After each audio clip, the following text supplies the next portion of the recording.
kita tinggal di kampung yang dimana kalau ada yang kecelakaan, mungkin ninggalin darah kali gitu ya, itu sepi pasti. Dia pulang ke rumah ditanya sama istrinya lah gitu. Pulang sama siapa Pak? Gitu. Sama Pak Guru. Dia bilang itu Pak Guru. Siapa? Itu Pak Guru yang menantunya Bu Haji gitu. Naik apa? Naik motor dia bilang. Udah meninggal gitu orangnya.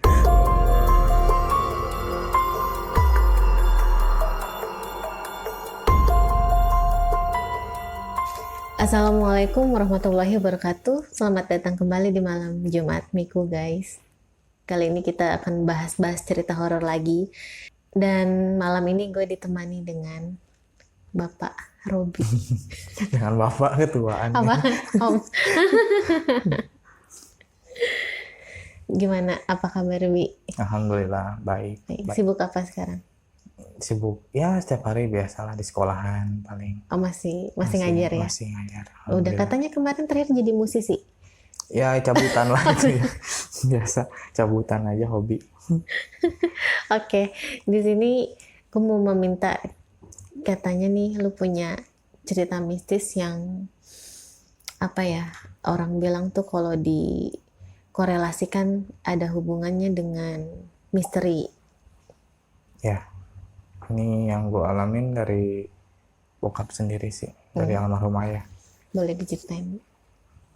Oke, ini mulai awal kejadiannya itu ayah meninggal tahun 97. Di waktu umur gue tuh kisaran 3 sampai 4 tahun lah. 3 tahun setengah lah mungkin di situ. Bokap waktu itu selain ngajar, dia juga kan sampingannya di dealer ya. Sebagai surveyor lah gitu kurang lebih. Seperti itu, dan kebetulan waktu itu lagi maju-majunya. Dealer itu lagi maju dan mereka sepakat untuk pergi mancing katanya, karena mereka memang hobinya itu mancing. Jadi mereka mancing ke daerah Anyer waktu itu. Jadi memang awalnya ayah nggak mau ikut, sempat ngajak ke nyokap, sempat ngajak ke gue juga, tapi waktu itu nyokap nggak mau karena udahlah biar teman-temannya aja gitu, karena sama teman-temannya mungkin malu, bukan teman-teman ngajar soalnya nih, teman-teman di dealer itu. Dan akhirnya dia pergi pagi sampai kurang lebih maghrib nyokap cerita itu habis sholat. Jadi dia habis sholat, ada yang ke rumah ngabarin katanya Pak Guru kecelakaan gitu, karena bokap dipanggilnya Pak Guru aja gitu ya. Pak Guru kecelakaan katanya. Gimana keadaannya? Parah, cuman dibilang gitu. Jadi nyokap buru-buru pakai baju gendong gua waktu itu. Ternyata dibisikin sama yang ngabarin itu. Ngabarin itu kebetulan temennya juga. Dibisikin ke kakek waktu itu ya. Kakek dia bilang katanya sebenarnya meninggal. Cuman kalau mungkin ngomong ke nyokap takut shock kali pada saat itu. Jadi dibawa dulu ke rumah sakit. Dan sampai sana nyokap juga mulai curiga gitu. Karena dibawa ke ruangannya kok makin ke pojok ngelewatin apa ya, ruangan-ruangan yang dirawat gitu loh, dan tiba-tiba dia sampai ke kamar mayat. Di situ nyokap pingsan. Dan intinya nggak tahu apa-apa, dia pingsan karena mungkin ya berangkatnya seger gitu pagi-pagi, sore udah kecelakaan parah katanya. Yang akhirnya masuklah ke situ kakek yang masuk ke dalam, nanya gitu kan, mau nyari yang kecelakaan tadi sore. Oh yang kecelakaan mobil gitu ya, mungkin karena di tol ya kecelakaannya itu, di tol pecah ban katanya, terguling sampai 3 kali dan bokap terpental karena dia di kursi depan untuk itu. Jadi mungkin pikiran kakek pada saat itu kan yang kuat kakek ya, hal nyokap pingsan terus gitu sambil gendong gue lah. Jadi pikiran dia adalah kecelakaan mobil mungkin parah, kecelakaan motornya kita ada lecetnya gitu ya. Dia yang buka kantung mayat dari ujung rambut sampai ujung kaki memang nggak ada luka, full bersih.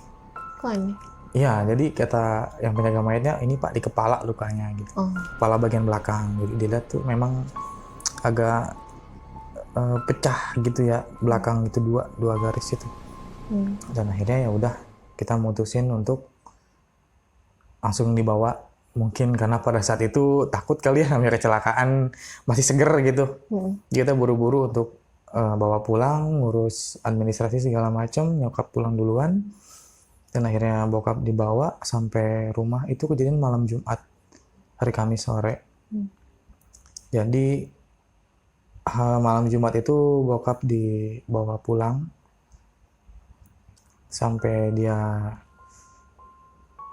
di rumah pun itu banyak yang bilang bahwa kantong mayat aja banjir sama darah gitu. Karena mungkin di kepala kali ya, banjir sama darah sampai becek begitu. Sampai kain kafan pun kita ganti 3 kali, karena nggak sempat dijahit, nggak sempat apa-apa, karena keluarga memutuskan untuk cepat-cepat pulang, cepat dibawa pulang gitu. Akhirnya ya udah sampai kain kafan ganti 3 kali, sampai pakai bantal waktu itu, karena darah nggak berhenti sampai kain kafan pun full merah.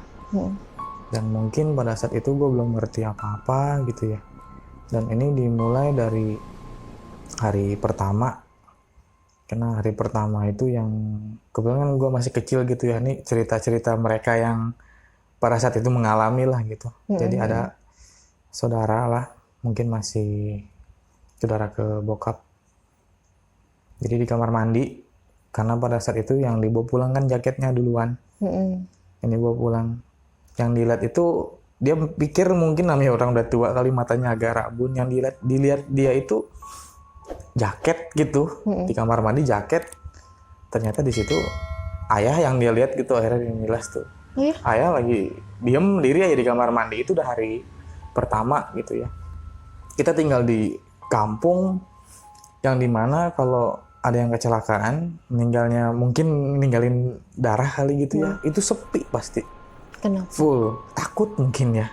Lebih ketahuan, masih banyak kebun-kebun dulu di rumah itu. Akhirnya sampai pada nginep gitu, hari pertama nginep, dan itu dia ngeliat. Dan tiba-tiba sepupu juga ada yang lari. Itu udah selesai pemakaman gitu ya, pemakamannya di sebelum Jumatan waktu itu. Sepupu lari gitu, karena dia deket banget sama bokap waktu itu. Dia lari dari rumahnya ke rumah gua gitu, sampai gedor-gedor pintu. Gua kenapa? Apa lu? Dimimpiin sama AA, dia manggilnya gitu, AA. Dimimpiin apa? Ini tadi gali lagi, katanya gitu. Jadi dia mimpiin bokap tuh bilang, An, gue tuh belum mati gitu. Kenapa lu nggak angkat gue belum mati nih, kenapa dikubur gitu. Sampai hari ketiga dia itu berturut-turut dimimpiin terus. Jadi menurut dia hari pertama itu masih pelan-pelan ngomongnya bokap itu, terus hari kedua agak tinggi nadanya, mungkin hari ketiga tuh dia udah bener-bener full marah-marah. Karena dia ngerasa gue belum mati nih, kenapa dikubur gitu. Dia selalu mimpin itu, kita nggak ngerti maksudnya apa. Sampai akhirnya ini orang cerita langsung dulu sama gue ya, waktu gue SMA lah kurang lebih. Dia penasaran banget pada saat itu kenapa bokap sampai meninggal gitu. Karena bukan cuma dari kita, bukan dari pihak keluarga, tapi dari tetangga pun pada bingung. Bingungnya kecelakaan mobil tapi kok nggak ada luka. Padahal tuh kalau jatuh dari sepeda aja, even luka sedikit pun kegores gitu pasti ada ya. Iya, ada lecetnya. Ini full nggak ada luka apa-apa, cuman kepala belakang. Kalau nyokap yang mandiin bilang kan kayak ikan gitu kalau mau digoreng gitu ya. Kayak segitiga gitu bisa dibuka gitu tuh kepala itu. Jadi kalau dari situ sama kuku kaki yang hilang. Satu kuku kaki, sisanya lecet kayak orang dicakar aja gitu. Jadi sampai tetangga pun pada bingung karena bokap ayah cukup aktif gitu ya di rumah lah gitu, di kampungnya. Dia cerita sama gue waktu itu, gue sampai nggak percaya bokap lu meninggal gitu, sampai ayah lu tuh meninggal gue nggak percaya. Sampai dia cerita dulu, memang ini agak gila sih sebenarnya, entah maksud dia apa ya. Dia sampai telanjang gitu loh malam-malam. Telanjang bulat. Ngapain? Pengen lihat, karena menurut dia, mungkin ini kepercayaan dia kali ya. Kalau kita telanjang bulat kita bisa ngelihat setan. Oh, kayak mitos ini ya, kalau telanjang bulat tuh bisa nangkap tuyul yang kayak gitu-gitu. Ya, mungkin. Dia tuh malam itu malam ke-7 lah gitu. Udah selesai di rumah kan, udah beres semua. Terus dia sampai telanjang bulat gitu ke rumah gitu. Udah kayak orang gila mungkin, tapi itu memang pengennya dia. Dan dia ngeliat bokap ada. Iya. ada ayah lu bolak-balik aja di depan pintu kayak mau masuk tapi nggak bisa gitu. Kalau yang gua ngerti, yang gua sih nggak inget gitu ya, namanya masih umur 3 tahun 4 tahun lah ya, masih enak banget. Dan kebenaran gue itu deket banget sama bokap, lebih deket sama bokap ketimbang sama nyokap pada waktu itu. Dan waktu itu karena setiap harinya ayah itu pulang ngajar, ganti baju, dia pergi lagi ke dealer itu. Karena mungkin ya namanya guru kali ya, harus mencukupi keluarganya gitu, walaupun udah pegawai negeri mungkin pada saat itu, tapi kita masih butuh banyak kebutuhan gitulah. Akhirnya ya udah dia pulang ngajar siang langsung ke dealer, pulang lagi malam. Dan gue selalu nungguin dia depan pintu setiap hari. Dan ternyata kata nyokap, sampai ayah udah meninggal pun masih. Gue tuh hampir setiap hari pasti bilang, "Mi, itu ayah," gitu. Bukain pintu, Mi, gitu. Ayah pulang. Karena posisi gerimis terus. Pada saat itu masih belum paham ya kalau udah nggak ada gitu ya? Belum paham sama sekali. Belum paham sama sekali, makanya kayak masih lihat gitu, itu ada di depan gitu-gitu. Iya, pasti setiap hari begitu. Karena gue selalu duduk di depan pintu, nanya, "Mi, itu ayah udah pulang, bukain pintu. Kasihan hujan," gitu. Dan nyokap selalu ngebohongin, udah gitu, udah masuk ayah, nanti juga ayah masuk gitu. Dan gue selalu dibohongin sampai SD. Sama nyokap bilang itu ayah itu kerja di Cirebon karena emang orang Cirebon gitu ya. Akhirnya gue tahu sendiri ternyata bokap udah meninggal gitu, padahal ya dibohongin aja lah gitu. Seenggaknya ada nyokap bingung nanyain terus gitu, ayah kemana SD tuh tahu. Sampai SD yang tahu ya, kok tiap ada santunan gue harus ikut, gue harus kumpul gitu. Dari situ lu ngapain gitu kan, curiga. lo punya ayah gitu, pikir gue begitu kan. Dan akhirnya ada cerita lagi yang benar-benar aneh ya. Mungkin ini sekitar 2 mingguan lah setelah bokap meninggal. Ada tetangga yang dia kerjanya di Jakarta. Jadi dia kerja di Jakarta waktu itu. Dia pulang kan sebulan sekali ke rumah. Pada saat itu mungkin tahun 97 ya, belum ada komunikasi handphone atau belum ada apa. Dia pulang agak jauh lah, sekitar 3 kilo kan kita dari jalan raya ke rumah itu ya. Dia pulang sekitar jam 12 malam, sampai dia duduk dan ternyata dia ketemu sama ayah dan bokap. Biasanya guru zaman dulu itu kan motornya Vespa, pasti itu guru Excel gitu yang di bawahnya depannya ada boxnya itu. Dan bokap punya itu, dan dia ketemu bokap di jalan raya itu. Dia bilang, "Pak Guru," gitu, "ikut pulang." Dia bonceng di situ. Di jalan, sepanjang jalan, biasanya bokap tuh kan aktif orangnya, banyak ngomong lah, gereja gitu ya, banyak ngomong ke sono, ngomong sini, ngobrol ini, ngobrol itu. Dan dia bilang sepanjang jalan itu nggak ngobrol apa-apa, cuma diem aja. Diem, dan dia berhenti di depan rumah, tapi sebelum rumah itu ada sumur lah. Dia berhenti di situ. "Gue sampai sini aja ya." Terakhir tuh bokap ngomong kayak gitu. "Oh ya udah Pak Guru, makasih ya." Dia pulang ke rumah, ditanya sama istrinya lah gitu. "Pulang sama siapa Pak?" gitu. "Sama Pak Guru." Dia bilang itu. "Pak Guru siapa?" "Itu Pak Guru yang menantunya Bu Haji." Gitu. "Naik apa?" "Naik motor." Dia bilang. "Udah meninggal gitu orangnya. 2 minggu yang lalu udah meninggal." Dia bilang. "Iya, orang dia naik motor," katanya. Sampai dibonceng gitu sama bokap gitu. Kalau cerita dari nyokap sih ya, kalau nyokap kan orang yang penakut ya. Dia cerita sendiri, bahkan di saat mandiin pun, karena memang penuh darah. Tadinya nggak sanggup, tapi ya mau nggak mau harus kuat. Sama di sininya mungkin banyak rumput gitu ya, banyak sisa-sisa rumput di kepala itu. Dia yang bersihin semuanya. Dia cuma bilang, "Ayah, kan tahu Mi penakut. Gitu. Jangan datangin Mi atuh ya," gitu. Dia bilang begitu sebelum mandi itu, sebelum mandiin lah gitu. Dia ngomong begitu. Dan memang nyokap nggak pernah tampakin secara langsung, nggak pernah. Tapi kalau secara lewat mimpi hampir sering, dan pola mimpinya selalu sama. Apa kalau nyokap, apa polanya? Pola mimpinya adalah selalu diajak pergi ke sama nyokap tuh gitu. Sama bokap, ajak, "Mi, ayo ikut ayah," gitu. Dan nyokap nggak pernah mau. Tiap diajak tuh nggak pernah mau gitu. Selalu mimpin itu, "Ayo ikut ayah," gitu. Dan dia selalu ngajak ke satu tempat boleh sebut kan sih daerahnya gitu? Nggak apa-apa, sebut aja. Apa ya? Nih, ayo ikut ayah di Legok gitu deh bilangnya, di daerah Legok. Selalu bilang Legok, Legok, Legok. Kita nggak tahu maknanya itu apa, tapi tiap selalu mimpi sampai gue juga nanya ke nyokap, emang pernah ada kenangan apa gitu di Legok? Gak pernah apa-apa, karena selama dia mungkin pacaran pun atau nikah pun nggak pernah ke daerah sana, nggak pernah ke daerah Legok. Tapi selalu dimimpin itu bahwa Legok, Legok.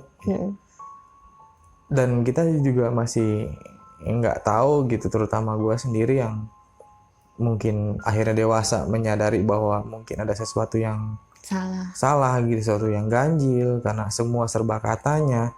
Kita nggak tahu, yang kita tahu mungkin kalau memang kecelakaan di tol ada pihak dari kepolisian atau jasa marga yang ke rumah, tapi yang ke rumah pun yang ngabarin temannya bukan dari pihak kepolisian. Kita nggak dapat asuransi apa-apa, nggak tahu juga ya maksudnya, entah asuransi itu karena harus kecelakaan dulu kah, maksudnya kecelakaannya nggak tunggal gitu ya, ini kan katanya bokap tunggal dan semua juga serba katanya ban pecah, terguling, dia terlempar, mati di tempat. Dan gue sempet nanya ke supirnya yang bawa juga, kita nggak ada kesan mau menuntut, nggak apa, cuma pengen tahu aja sebenarnya, biar lebih enak aja sih gitu, lebih tenang lah sengaja gitu. Tapi nggak pernah tahu jawabannya, mereka selalu bilang nggak tahu apa-apa gitu sampai aneh. Iya, sampai detik ini mungkin nggak tahu, dan gua pun nyari tahu sono sini itu. Bukan, orang selalu bilang mungkin udah ikhlasin aja, udah ikhlasin. Bukan perihal masalah ikhlas atau enggaknya sih. Kita selalu ikhlas sama yang udah nggak ada kan, nggak bakal bikin bokap hidup lagi gitu. Cuma kita cuma pengen mungkin lebih tahu aja gitu kronologinya. Sampai gua pribadi pun masih penasaran sebenarnya kenapa, takutnya memang bokap punya salah sama orang, atau orang yang punya salah sama bokap. Jadi ya maksudnya biar gue yang mewakili aja kalau memang itu bukan kecelakaan lah gitu, atau kecelakaan yang dibuat-buat, karena memang dari kronologinya pun kurang masuk akal. Karena sendal pun penuh dengan tanah merah gitu. Logika kita kalau naik mobil nggak mungkin kayaknya ya pakai sendal yang becek, dan barang-barangnya pun dompet, jaket, baju yang dia pakai pada saat itu dikembalikan 3 hari kemudian. Sama temannya lagi. Dan itu bersih, nggak ada darah setetes pun gitu. Aneh sih. Nggak tahu. Gue baru mau tanya tuh tadi, gue nggak dengar cerita lu kan, di sininya belakang kepala ada rumput, terus gue mikir sejak kapan ya jalan tol ada rumput. Iya sih, mungkin logikanya pikiran positif gue pada saat itu mental gitu kan di pinggir tol suka ada rumput tuh ya. Tapi kok sampai nempel, dan lukanya pun nggak tahu kenapa kok sampai berbentuknya V gitu loh, jadi bisa kebuka, jadi kepala tuh bisa dilihat dalamnya gitu sampai kelihatan, karena darah pun nggak mau berhenti. Lagi pula nggak ada yang ngabarin dari pihak kepolisian atau jasa marga, semua teman-temannya aja. Terus anehnya nih, itu di satu mobil berapa orang? Menurut mereka itu full. 3. Di depan tuh 3. Depan 3. Di depan 3 katanya ya, semua serba katanya. Di belakang udah full. Awalnya mobil tuh apa? Kijang kapsul kayaknya zaman Kijang dulu kapsul. tuh. Oke. Jadi dulu tuh kan 2 mobil katanya berangkat. Jadi yang satu udah duluan di depan, bokap di belakang. Tadinya dia di mobil yang ini. Yang duluan, cuma disuruh pindah katanya. Nggak tahu, karena bokap tuh hobinya baca. Dia sambil lagi baca suruh pindah katanya ke mobil itu, dan akhirnya dia pindah ke situ. Dan yang gue tanya yang di sini itu, karena bosnya itu di sini mungkin. Dia bilang om udah duluan. Gue sempet tanya tuh ke dia tuh, om udah duluan. Jadi om nggak tahu, ditelepon kecelakaan. Iya om, maksudnya udahlah ini tuh the point aja om gitu ya. Kecelakaan? Apa dibunuh? Saya sampai ngomong gitu, gue sampai ngomong kayak gitu lah intinya. Dan dia bilang kecelakaan, dia bilang gitu. Apalagi mau ditanya, cuma itu aja sih om gitu, cuma nanya aja. Maksudnya mereka ini baik-baik aja di satu mobil itu, selain bokap? Iya, dan mereka 3 hari lah setelah bokap meninggal baru pada ke rumah. Aneh sih. Maksudnya gue tuh pengen tahu mereka luka nggak, karena kan 3 kali mobil terguling kan. Iya. Itu udah parah banget. Iya sih, karena tol nggak mungkin ya kita bawa mobil, mungkin paling lambat 80 lah mungkin Iya, ya sampai iya. 100. Dan dia bilang ya cerita mereka sih terguling 3 kali dan bokap mental keluar jendela. Itu aneh sih guys. Cuma kalau mau diusut ya gimana ya, kita mau mencari bukti saat itu susah ya. Ya karena pada saat itu belum secanggih sekarang mungkin ya pada saat itu. Dan Benar-benar. ya nanya kok orang pun masih bingung gitu. Sampai mungkin gue nanya pada smart people kali gitu ya. Dan mereka cuma bilang, semua bilang pasti udah ikhlasin aja. Justru yang gue nanya karena gue pengen tahu gitu sebenarnya. Ikhlas mah udah, cuma kan kita penasarannya ini sebenarnya gimana sih, karena kan banyak keterangan-keterangan yang ganjil kan. Iya betul. Karena ya gue pun sama ketika mendengar, lah kok aneh sih, kayak ganjil banget gitu ngedengernya. Karena kayak yang kita tahu lebih, maksudnya ya modelan kemarin lah yang pasangan artis kecelakaan jalan tol. Jelas itu ya. Itu jelas banget kan lukanya kayak gimana, sampai viral kan ada di Twitter. Lah ini mobil terguling 3 kali. Iya. Kayaknya nggak make sense gitu Dan kalau bahkan lukanya begitu. beberapa bulan yang lalu tuh, beberapa tahun yang lalu lah, gue lupa gitu. Tangga gue dan teman gue dia meninggal juga sama kecelakaan di tol. Dan dia punya anak seusia 3-4 tahun lah anaknya itu. Jadi gue kayak ngeliat diri gue sendiri pada saat itu. Sampai malamnya itu dan itu datang, maksudnya polisi ada, terus itu dia jasa maksud marga gua. ada, itu kan jelas gitu maksudnya. Oh berarti memang kecelakaan, dan videonya pun udah kemana-mana gitu ada. Dan kalau dari bokap kan Nggak nggak ada sama sekali, semua info nggak ada. Yang kita terima semua serba katanya aja sampai detik inilah intinya. Ya penasaran sih masih wajar ya, karena kan memang ganjil banget. Iya. Dan yang gue alami juga mungkin dari mimpi kali ya, karena gue juga secara ngelihat langsung bokap nggak pernah gitu. Dan bokap nggak pernah nunjukin dia seperti apa, cuman yang gue percaya adalah manusia meninggal nggak mungkin meninggal begitu aja gitu. Gue masih bisa komunikasi batin sama dia seenggaknya. Dan gue selalu ditemuin mungkin lewat mimpi. Di mimpi itu selalu dia ada, tapi nggak pernah kelihatan mukanya seperti apa. Dia ini jelas dia ada. Cuma terakhir yang gue mimpi waktu itu sempat ketemu sama Bang Maul ya. Oh iya, Bang Ya, Maul. ngobrol sama Bang Maul dan dia bilang tunggu aja, dia bilang gitu.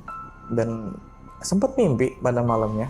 Mimpinya itu jadi kayak gue tuh kayak nonton film gitu ya. Kita nonton film, scene-nya pun sepia gitu, gimana sih ya? Iya. Sepia gitu. Iya. Gue ngeliat ini bokap. Dari pas malam. Jadi cerita apa yang nyokap ceritain sama di mimpi gue itu kurang lebih sinkron. Karena nyokap bilang pada malamnya bokap tuh nggak bisa tidur. Gue liat bokap gue liat nyokap gue sama gue lagi tidur. Bokap gue tuh duduk ngerokok lagi. Bang tiduran, bangun ngerokok lagi. Gitu. Sampai malam itu habis 2 bungkus lah, dia bilang kurang lebih itu. Semalam itu doang. Dan pagernya pun selalu nyala terus.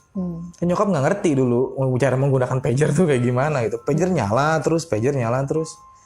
Sampai akhirnya pagi bokap berangkat. Karena nganterin gue dulu. Karena gue pengen baju ABRI waktu itu ya. Karena memang cita-cita dulu ya, cuma nggak kesampaian mungkin. Dan bokap juga pengennya gue jadi ABRI TNI waktu itu. Dianterin sampai jalan raya tuh, bokap yang nganterin turun. Gue dadah. Tapi bokap nggak nengok sama sekali pun nggak. Biasanya dia dadah gitu, hati-hati gitu. Dia nggak. Dia berangkat. Dia duduk. Dikumpul sama teman-temannya. Makan bubur. Dia duduk. Dan dia berangkat waktu itu naik mobil. Sampai situ tek gitu. Bangun sendiri akhirnya. Kayak film tuh ya udah kayak selesai gitu scene-nya, kayak udah tiba-tiba lu bangun nih gitu. Iya gitu. Jadi udah selesai. Jadi nggak ada berkelanjutan sampai gue paksain tidur lagi waktu itu. Enggak ya, maksudnya justru kan setelah itunya. Lu yang penasaran ya gimana? Iya, yang gue penasaran setelah itunya gitu. Ini gimana nih, dia kemana dan dibawa kemana? Karena semua serba katanya aja sih yang kita terima sih pada saat itu.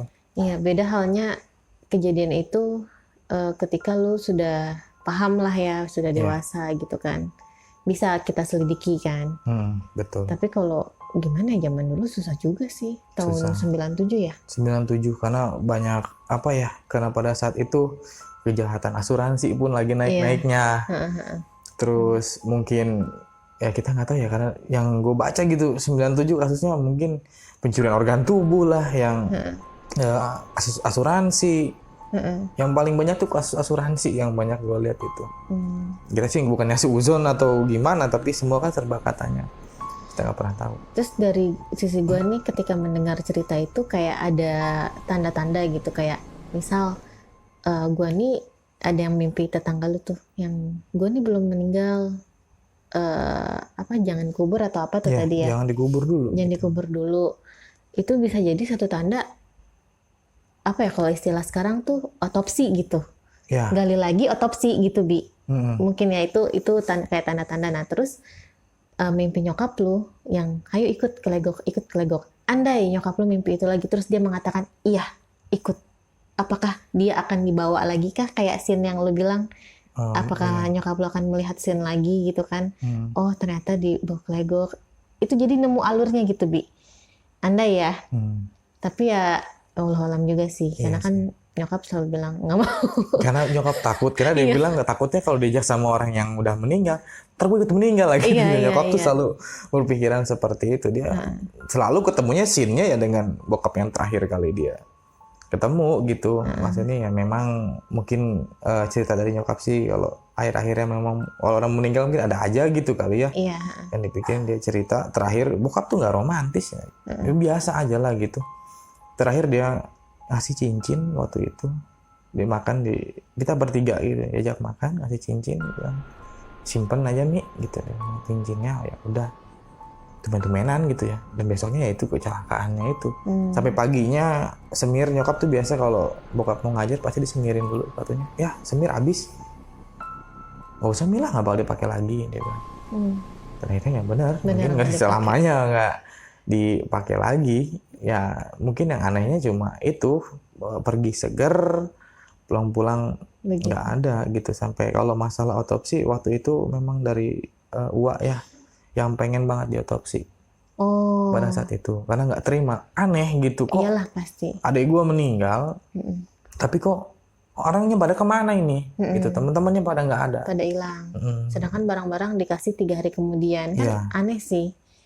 Betul. Aneh. Karena waktu itu biaya otopsi kan lumayan mahal, kurang lebih 10 jutaan ya. Cerita dari nyokap tuh pada saat itu 10 juta zaman dulu ya, 97. Dan uang DKP dana kematian pegawai itu kurang lebih 10 juta. Karena kita juga masih mikirin untuk tahlilnya, untuk apa ke depannya. Dan akhirnya ya udahlah. Mungkin pada saat itu kan keluarga juga shock semuanya. Pasti. Nggak ada yang mikirin gitu. Bahkan kita juga nyokap tuh sampai sempat bukan salah paham mungkin ya sama kendaraan. Katanya kan kecelakaan mobil, tapi mobilnya nggak pernah kelihatan yang mana. Katanya hancur, tapi mana nih mobilnya? Pengen lihat aja gitu. Ternyata ada tanda tangan nyokap yang ngebebasin mobil. Padahal nyokap nggak pernah tahu tanda tangan apa. Yang dia tahu udah tanda tangan aja gitu. Karena kan mau pas nebus mayat waktu pasti di kamar lagi mayat panik itu. lah. Iya, karena lagi benar-benar shock. Lagi shock panik, jadi nggak begitu detail. Aduh, kayak coba Detektif Conan hadir di sini membuka kembali kasus yang telah lama. Tapi berarti udah ada berapa puluh tahun ya? 20 ya? 20 ada? 20 lebih. 20-an lah, 20 lebih lah. Dari umur 4 tahun. Nah, tapi setelah itu akhir-akhir ini apakah tetangga lo ada lagi yang melihat almarhum? Kalau dari tetangga sih mungkin enggak ya gitu. Awal-awalnya aja lah gitu. Awal-awalnya aja. Kalau dari keluarga sih, keluarga nenek apalagi gitu. Dari nenek gue, dari keluarga bokap. Kalau ke Cirebon gitu kadang masih suka kebayang-bayang aja. Terakhir nenek cerita kan yang di sana gitu nelpon ke sini, maksudnya nangis sih, sambil nangis katanya ada di sini gitu. Oh, kapan itu? Baru 2 bulan yang lalu lah terakhir ketemu nenek lah. Abis Idul Fitri dong, Lebaran. Dan nenek cerita gitu, dia bilang cuman udahlah ikhlasin gitu. Jadi bokap tuh cuma ada di sana gitu, pikiran yang di sana mungkin. Gue juga nggak tahu, gue juga pernah ke sana gitu karena meninggal dari kecil kan. Bokap. Dan dia cuma bilang udah ikhlasin aja gitu ayahnya. dibilang ikhlas ya ikhlas kita mau gimana pun ikhlas karena dari bokap walau ketemu dari mimpi atau manapun ke gue nggak pernah marah gitu. Iya. Saya selalu mungkin dia yang biasa aja gitu, nggak pernah marah lah intinya. Terakhir sih gitu aja. Selebihnya mungkin nyokap kalau mungkin lagi ada masalah, kalau lagi sakitin selalu pasti dimimpiin. Kalau nyokap gitu. selalu begitu. Mimpinya gimana? Kayak itulah pasti itu diajak ke sana, diajak ke sana, itu aja mimpinya. Tapi tak ada masalah aja nyokap itu. Iya. Nah, gila guys. Nah, untuk kalian coba detektif nih netizen, please komen di kolom komentar ya. Nah, akhir-akhir ini Bi, lu ada mengalami sesuatu nggak? Kayak mengalami mistis gitu-gitu? Kalau mistis ya, mungkin gue orangnya nggak terlalu, bukan nggak percaya sih ya. Cuman kadang mikir ada kekuatan lebih besar aja gitu ketimbang kekuatan yang goib gitulah. Kebetulan di waktu baru-baru nikah sih waktu itu gitu, maksudnya waktu baru-baru nikah dan gue pindah ke rumah itu, tinggal di situ beberapa hari setelah nikah kan harus di situ dulu gitu ya, maksudnya mungkin hari sampai 7 hari lah kurang lebih, 3 sampai 7 hari itu full nggak bisa tidur. Biasanya tidur aja lo mau di mana juga gitu ya, gitu biasa main kemana-mana gitu, tidur di bawah. Wajar lah, kan pengantin baru. Nggak begitu maksudnya, nggak ke situ gitu, maksudnya lebih ke resah aja gitu kayaknya, kenapa gitu ya. Kalau itu lain lagi, sengaja dibegadangin kalau itu. Ini memang nggak bisa tidur full beberapa hari lah setelah nikah. Cuman resah aja gitu, hawanya kok nggak nyaman gitu, gerah atau gimana gitu ya, ini nggak nyaman deh. Sama terakhir jadi gue nggak sampai nggak di kamar tidur itu, sampai di belakang lah. Di belakang tidur di dapur, bukan di dapur ya, maksudnya di ruang belakang lah gitu, ada sofa di situ, tidur di sofa dan ngedenger suara kayak tangga gitu loh. Tangga orang naik tangga. Oh, tangga kayu, bukan tangga yang lantai, tangga kayu. Dari situ ya gue ngehnya lah kan di rumah nggak tingkat gitu. Iya. Sampai gue cariin nggak ada. Ya udahlah gitu kan, kadang mikir begitu. Dan di rumah pun ada yang buang air gitu loh, BAB gitu. Di depan ada kotoran manusia lah intinya gitu ya, ada kotoran manusia, dan itu dua kali di rumah itu. Kenapa bisa mikir itu kotoran manusia bukan kotoran hewan? Karena di bawahnya itu ada tanahnya dulu. Tanah gembur gitu ya? Tanah gembur warna hitam. Jadi di atasnya itu kotorannya, dan bukan gitu segimana, atau bukan meneliti gitu. Intinya kalau dilihat dari bentuk kotorannya, kayaknya dia di situ deh gitu melakukannya. Jadi nggak dilempar sama dia. Dan itu pas depan rumah banget lah di situ. Selebihnya paling suara. Pernah udah kesininya lah gitu ya. Lagi tidur lah, kurang lebih asar itu. Emang habis asar tidur memang nggak boleh kayak sih ya. Cuman waktu itu capek banget tidur habis asar, dan gue bangunin antara tidur nggak tidur gimana ya, kita di fase tidur nggak tidur nih. Iya. Sadar. Dan gue cuma ngedenger anak-anak gitu, maksudnya anak gue itu gue tidur pada berisik aja gitu, bercanda gitu. Dan gue bilang ke bini gue itu, mah itu anak-anak jangan pada berisik begitu kan. Orang lagi tidur juga. Anak-anak siapa? Orang nggak ada siapa-siapa di rumah, nggak ada orang. Nggak ada anak-anak. Ya gue bilang, lah tadi ada anak-anak bercanda gitu. Maksud gue lagi tidur, ngapain bercanda di kamar mandi sih? Iya. Di kamar mandi di kamar gitu kok. Ngapain ini anak-anak lagi tidur berisik aja? Nggak ada orang gitu. Dan mungkin kayak suara sih lebih ke perempuan gitu. Kalau di rumah ini sih lebih ke perempuan aja. Nggak tahu kenapa itu jin yang perempuan aja gitu. Karena di mimpi pun pernah dimimpiin, balik lagi pas di mimpi itu gue tahu bahwa gue nggak tahu lagi mimpi. Oh, oke. Gimana ya, di mimpi gue tahu lagi mimpi. Gue cuma lihat di situ waktu itu bini gue lagi nangis gitu di kamar sendiri, manggil gue gitu, ya. Gue samperin lah itu bini gue tuh. Gue buka, tes, dia cuma lagi senyum aja. Gue cuma merhatiin, gue bilang, gue tahu nih gue lagi mimpi nih. Iya. Sesempurna-sempurnanya jin mungkin menyerupai manusia. Heeh. Ada di mana yang agak nggak sempurnanya gitu yang gue Pasti. perhatiin gitu. Dan gue liat dikit-dikit, wah berubah ternyata mukanya, ini bukan bini gue loh gitu. Sampai dia tetap senyum gitu dia. Gue sampai merinding gitu kalau inget itu ya. Berubahnya gimana? Mukanya langsung berubah. Yang matanya nggak beda antara kanan sama kiri, yang satunya agak besar, hidungnya pun agak besar, dia sambil senyum, dan akhirnya rambutnya jadi acak-acakan gitu kan. Rambutnya kan pendek gitu, jadi dia acak-acakan. Wah bukan mini gua loh gitu. Cuma dalam hati aja ngomong gitu. Gue perhatiin benar-benar bukan mini gua loh. Berubah lah dia. Sampai gua kebangun gitu. Cuma itu mimpi sih. Sama terakhir mungkin yang gua alamin ya di saat gua mau pergi. Kalau pergi kemana-mana gua pasti bilang ke mini gua gitu. Laporan lah. Gue bilang, mah, mau berangkat dulu. Itu sore, posisi jam 5 sampai setengah 6 lah. Mah, panggil dulu, mau gue tuh nggak nyaut-nyaut. Mau berangkat ini. Dia bilang gitu. Itu mau berangkat. Kata gue mau berangkat yang doang gitu kan. Ya udahlah, gue keluar dan dia ada di depan rumah ternyata. Suara siapa? Gua itu yang gue pikir, ini suara siapa dong yang tadi nyaut. Tapi gue bingung, bini gue diam. Dalam bisa ada siapa? Nggak ada siapa, orang di luar semua. Dia bilang, bisa di warung. Aku panggil nyaut, kata gue bener-bener di kamar. Biasanya kan di kamar aja gitu. Gue panggil, ya dia diam aja. Ya sudahlah, mungkin sama ada lagi sih waktu itu. Ya itulah mungkin gue bukannya nggak percaya, selagi percaya ada kekuatan. Ya ada yang goib gitu ya, ada jin dan ada manusia. Dan waktu itu gue kebenaran di rumah itu kadang-kadang suka dipasang yang apa sih ya, tulisan-tulisan Arab gitu. Wapak. Ya wapak mungkin ya kayak gitu. Buhul lah.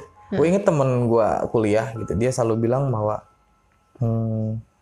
kayak gitu tuh nggak selamanya doa. Oh doa. Iya itu yang nggak selamanya tulisan Arab doa. Orang Arab juga nulis kan pakai bahasa Arab. Nggak semua itu doa. Intinya nanti lu takutnya lu begitu, nanti di rumah itu ditaruhin jin penjaga misalkan, itu kan malah naruh jin di situ.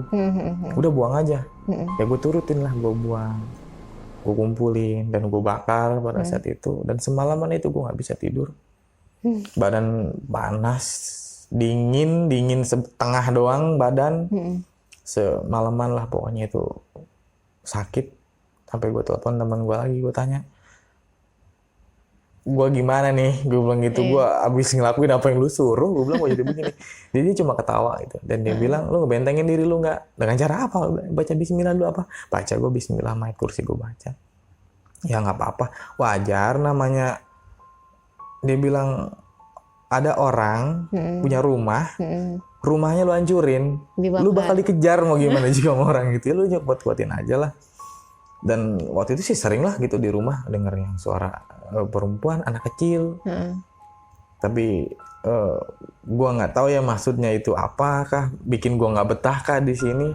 Yang gue pikir bahwa lu nggak pengen gue di sini, lu nggak pengen lu di sini. Gitu. Gue pikir selalu itu aja, bahwa kekuatannya lebih besar gitu, kekuatan Allah, dan gue kuatin aja karena ya gue paham jin ini pengennya gue yang takut, gue yang kalah. Jadi gue harus paksain itu semua, maksudnya biar gue lawan dengan cara gue sendiri aja lah, ngeberaniin diri. Mungkin lebih ke situ sih. Setuju sih. Tapi ya pada akhirnya kan memang kita ini kan berdampingan kan. Betul. Ya kan. Nah sampai saat ini gimana Bi? Sudah merasa nyamankah dengan rumah lo ini? Ya alhamdulillah sih nyaman lah kalau sekarang gitu. Ya awal-awalnya aja lah gitu mungkin. Biasanya orang bilang tuh perkenalan. Ya kenalan kan harus baik-baik gitu ya. Sebenarnya ya gue nggak tahu, dan lebihnya sih seringnya perempuan sih gitu. Perempuan sih yang ditemui. Gila seru banget. Jadi gimana? Anda mau mencoba interaksi sendiri lagi? Enggak sih kayaknya. Karena kalau misalnya ngedenger dari ceritanya Robby nih, intensitasnya tuh ada gitu ya, kayak beberapa ada lagi, nanti ada lagi. Iya ada fasenya. Ada fasenya gitu maksudnya. Nanti ke depan pasti akan ada lagi gitu Bi. Harus begitu ya. Biasanya polanya gitu. Biasanya sih ya. Biasanya. Jadi ya udah siap-siap aja lah ya. Ya mudah-mudahan nggak terlalu ekstrim lah ya gitu, kita masing-masing aja lah gitu kan punya tempatnya. Ya kalau dia bisa pergi ke tempat netizen ya silahkan gitu ya. Ya sampai inget ya dulu ya, maksudnya ada satu kejadian lagi, dua kejadian lagi mungkin. Bini waktu itu lagi kumpul sama teman-temannya di rumah dan ada yang lempar batu gitu, petak aja. Padahal itu ditutup semua, tapi batu itu ada yang lempar gitu ke situ. Jadi ruang tertutup terus tiba-tiba muncul batu gitu. Ya kayak dilempar aja dari luar gitu. Padahal tertutup semua pintu. Dan ada batunya lah, batu itu. Batu apa? Batu. Kayak batu apa ya? Batu cincin mungkin. Oh ya? Ya udah rapi lah gitu batunya, bukan batu-batu yang di jalanan gitu. Iya. Batu yang udah bagus gitu kayak batu Oh cincin. udah kayak dipahatin gitu, bulat. Bulat udah berbentuk lah. Bagus udah kayak udah diamplas apa segala macam, udah rapi lah. Ya semua juga kaget nih siapa yang lempar pada saat itu. Sama di kolong lemari waktu itu. Dan setiap hari kan mungkin kan kita suka bersihin gitu kan. Benny juga nyapu apa nggak pernah nemu itu. Dan tiba-tiba nemu kantil ya dari Kuningan itu. Oh, nanti gue akan tunjukin gambarnya guys. Kayak tahu ini kan bunga melati yang masih kuncup ya? Ya betul, Kayak kantil gitu ya. kan? Iya kantil. Kantil yang kuncup yang belum mekar gitu. Itu tiba-tiba ada di bawah lemari kalau nggak salah, dekat kamar lah. Gitu. Oh, itu emas Kuningan maksudnya? Kuningan sih warnanya, lebih ke kuningan, bukan Kuningan ya? bukan emas sih kayaknya, kuningan. Kalau emas jual tuh Benar. lumayan. Mau ada isinya apa enggak bodo amat ya, yang penting emas nih. Ya, tapi kalau musik, kalau kata orang-orang yang ngerti kayak gitu kan, kalau udah muncul tuh udah kosong berarti. Oh gitu. Katanya sih begitu, kalau dia udah muncul itu udah kosong, berarti sebelumnya cuma ada. Itu dong sih pikiran gue, selama ini ada gitu loh di rumah ini. Iya. Gitu. Dan tiba-tiba yang itu pada muncul aja gitu. Pas baru-baru nikah lah, itu awal nikah. Gak tahu ya, mungkin Gift guy. Ada pernikahan. serem juga tapi entah gift, entah mungkin kita nggak tahu ya, pro dan kontra orang, ada yang senang ada yang enggak kali ya, pikir kok kayak gitu. Wallahu alam lah ya, yang penting ya udahlah kita dijauhkan dari benda-benda itu karena kan takut musyrik juga kan Bi. Iya betul. Oke. Wah, seru guys ceritanya Robi. Malam-malam ini cerita kayak gini jam berapa? Jam 2? Jam 1, jam 2 lah, setengah 2 kan. Jam 2. Luar biasa. Oke, mungkin malam Jumat Minggu sampai sini aja. Sebelumnya makasih sudah mau bercerita. Dan untuk kalian yang mau cerita juga silahkan DM gue di @mildakurnia12. Gue Milda pamit undur diri. Gua Robi. Apabila kita ada salah-salah kata mohon maaf. Wassalamualaikum warahmatullahi wabarakatuh.